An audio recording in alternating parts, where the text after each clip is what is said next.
Oi, gente, tudo bem com vocês? Então, tô aqui para falar hoje um pouquinho sobre razões. Vamos falar sobre razões de grandezas, né, de mesma espécie e de grandezas diferentes. Então, o que é uma razão? Uma razão entre duas grandezas é a divisão entre elas, é o quociente delas. Então, é a divisão entre uma grandeza e outra grandeza. Mas sempre quando as grandezas são de mesma espécie, eu preciso trabalhar com a mesma unidade de medida. Então, se eu estou trabalhando com 1 litro em uma grandeza e na outra grandeza está em ml, eu tenho que mudar para litro também. Então, se eu estou trabalhando com quilômetro em uma grandeza e na outra grandeza está em metros, eu tenho que transformar esses metros em quilômetros. Então, eu sempre tenho que trabalhar com a mesma unidade de medida quando eu estou trabalhando com grandezas. Então, ali eu tenho grandezas de mesma espécie. Esse exemplo ali é um exemplo de altura entre duas pessoas. Então, ali, calcular a razão entre a altura de duas crianças, sabendo que a primeira criança possui 1,20 m, né, 1,20 metros, e a segunda possui 1,50 metros. Então, a razão entre as alturas é dada por o quê? Então, ali primeiro eu analiso se as duas medidas estão na mesma unidade. Então, a altura da primeira criança está em metros e a altura da segunda criança também está em metros. A partir daí, eu posso continuar o cálculo normalmente. Razão, então, é uma divisão. Uma divisão não é uma fração? Então eu coloco que a altura da criança 1 está sobre a altura da criança 2. Então, a razão entre as duas. Então, a altura da criança 1 é 1,20 m. A altura da criança 2, 1,50 m. E aí, eu coloquei as unidades ali, M e M. O M é de metro. Por que eu coloquei ali aquela unidade? Para mim ver que eu estou trabalhando as duas. Vocês vão precisar dessas unidades depois, quando a gente for fazer grandezas diferentes, tá? Então, metro e metro, eu posso excluir e aí fica só a razão. Ficou 1,2 dividido por 1,5. O que foi feito ali? Foi transformado em uma fração sem vírgula, porque dentro de uma fração eu não posso ter número com vírgula. Não é verdade que quando a gente divide ali, por exemplo, aquele 4 por 5, a gente não vai encontrar já um número com vírgula? Então, eu não posso ter vírgula na minha fração. Então, o que foi feito ali? Foi trabalhado aquele número para poder transformá-lo em número inteiro. Ah, como que a gente fez para transformar aquele número em número inteiro? Por exemplo, ali eu tenho a mesma quantidade de casas depois da vírgula, não é verdade? Uma só. Uma depois da vírgula tanto em cima, uma depois da vírgula tanto embaixo. Eu posso simplesmente excluir aquela vírgula ali e vai virar 12 sobre 15. E aí, se eu simplificar essa fração por 3, 12 dividido por 3 dá 4. 15 dividido por 3 dá 5. Por isso, é uma fração 4 quintos. O que significa essa fração 4 quintos? Aí eu não coloquei. Tá. Significa que, no texto eu coloquei lá o significado. Significa que a cada 4 metros da primeira criança, a outra terá 5. Então, se a primeira criança chegar a crescer, né, ter 4 metros, a outra criança vai ter 5.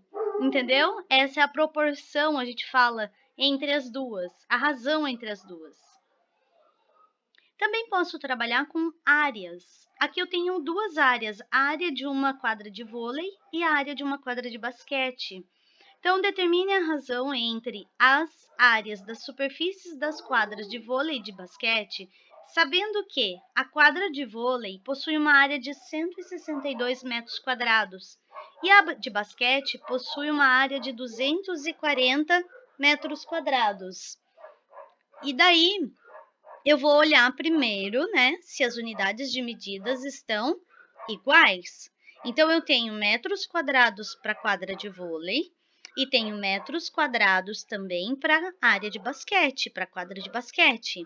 Daí, se eu tenho tudo igualzinho, ótimo, agora é só resolver. Então, a área de vôlei sobre a área de basquete é igual a 162 sobre 240. Como os dois estão em metros quadrados, posso eliminar essa unidade de medida e fatorar, né, simplificar os 162 e o 240. Ali, naquele caso, foi simplificado por 6. Então, 162 dividido por 6 fica 27. 240 dividido por 6 fica 40. Dali para frente não tem mais como simplificar. E o que significa esse 27 e esse 40? Significa que a cada 27 metros quadrados de uma quadra, eu tenho 40 metros quadrados para outra, entende? Objetos. Ricardo possui 35 palitos de sorvete na sua coleção. Eu nunca vi fazer coleção de palitos de sorvete, mas tudo bem. E o Rafael tem 60. Qual a razão entre as quantidades de palitos de sorvete que o Ricardo e o Rafael têm? Então, é a mesma coisa, 35 para 60, né? 35 unidades do Ricardo para 60 unidades do Rafael. E aí também foi feita uma simplificação da fração, 35 por 5 dá 7 e 60 por 5 dá 12. Então, toda vez eu tenho que reduzir essa fração o máximo que eu puder, certo? Isso se aprende no quinto e no sexto ano. Agora é quando as razões são de grandezas diferentes. Então, para determinar a razão entre duas grandezas de espécies diferentes, primeiro a gente tem que determinar o quociente entre as medidas, entre os valores. Quociente é a fração, né? É a divisão. E também tem que acompanhar a unidade de medida. Por isso que eu coloquei lá nas outras o metro quadrado, o metro, as unidades dos palitinhos de sorvete, porque agora a gente vai precisar delas. Então, vamos lá. Consumo de um veículo. Então, já viram o pai de vocês, né, ou a mãe, falar assim, o meu carro faz 7 quilômetros com litro. O meu faz 10 quilômetros com litro. E assim, né? E assim é uma maneira de eu dizer que o meu carro anda 10 quilômetros utilizando apenas 1 litro de combustível. Então, aqui, por exemplo, Beatriz foi de São Paulo até Campinas, uma distância de 92 quilômetros, no seu carro. Foram gastos neste percurso 8 litros de combustível. Qual é a razão entre a distância e o combustível que foi consumido? E o que significa essa razão? Então, eu coloquei ali. A razão vai ser 92 quilômetros, né? E foi gasto 8 litros de combustível.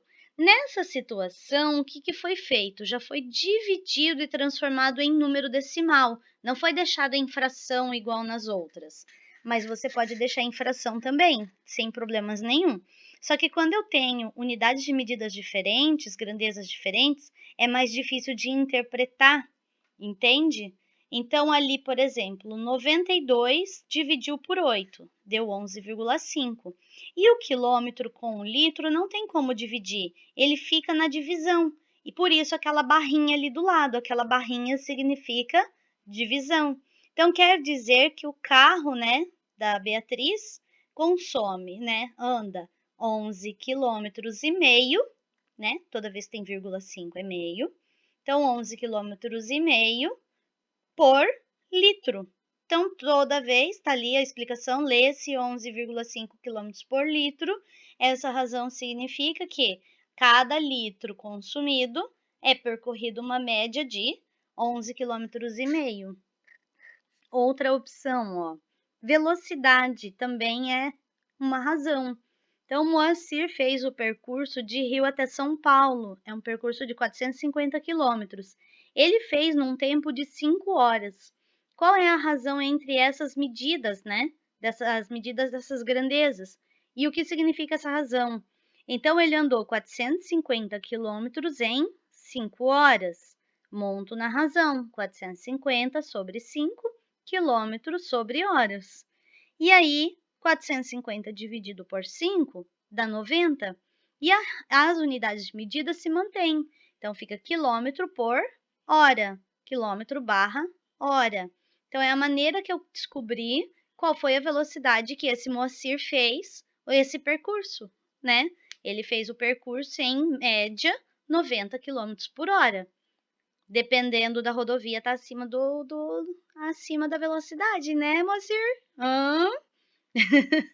Tem que cuidar aí. População, né? Habitantes de uma região. Densidade demográfica, é assim que a gente chama. Então, o estado do Ceará, no último censo é aquela pesquisa que é feita de casa em casa. Então, vai uma pessoa pesquisar quantas pessoas moram na sua casa, quantas trabalham, quantas não trabalham, quantas são criança e assim por diante. Então, o censo, né, esteve no Ceará e pesquisou, viu que a população estava em 6.701.924 habitantes. A área em quilômetros quadrados dessa região, né, do Ceará, é de 145.694 quilômetros quadrados. Então, densidade demográfica é descobrir quantos habitantes vivem em cada metro ou quilômetro quadrado. E aí, determine a razão entre o número de habitantes e a área desse estado. E o que significa essa razão? Então, vamos lá. Número de habitantes, né? 6.701.924 sobre 145.694 quilômetros quadrados. Habitante por quilômetro se mantém. Então, eu tenho que 46, né? Foi feita a divisão dos 6 milhões pelos 145 mil e deu um total de 46. Então, eu digo que tem 46 habitantes por quilômetro quadrado. Então, a cada quilômetro quadrado, como que eu sei o que é um quilômetro quadrado? Imagina um quadrado. Um lado desse quadrado mede 1 quilômetro, 1.000 metros. O outro lado também mede essa mesma medida. Então, esse quadrado inteiro é como se fosse o quilômetro que ali está vivendo 46 habitantes. Certo? É isto. Então, tem mais uma. Massa e volume. Então, densidade absoluta ou massa específica. Então, é o peso, né, de alguma coisa. Então, eu tenho um cubo de ferro. Cubo, lembra o que é cubo? Cubo mágico. Se você lembrar o que é cubo mágico, já sabe o que é um cubo. Cubo é um quadradinho, né, que tem as 3 medidas. Tem largura, tem comprimento e tem altura. É em 3D. Um cubo de ferro de 1 centímetro cúbico de volume tem uma massa igual a 7,8 gramas. Então, diz que ele pesa esse peso ali, 7,8 gramas. Determine a razão entre a massa e o volume desse corpo. O que eu vou descobrir sabendo desses 7,8 gramas? Quanto mede cada centímetro cúbico. Então, por exemplo, se eu tivesse 4, 5 cubos, eu conseguiria descobrir quanto pesaria todos esses cubos juntos. Então, a razão é 7,8 gramas dividido por 1 centímetro cúbico. O 7,8 dividido por 1 é 7,8 gramas por centímetro cúbico. Então, se eu aumentasse esse cubo em mais 1 centímetro cúbico, por exemplo, virasse 2 centímetros cúbicos, ele aumentaria mais uma vez o 7,8 e assim por diante. Então, o que significa a razão? Significa que 1 centímetro cúbico de ferro, né, desse cubo, pesa 7,8 gramas. Ok? Acho que é isso. Acho que você entendeu. Se não entendeu, comenta ali que eu já respondo. Beijo. Até!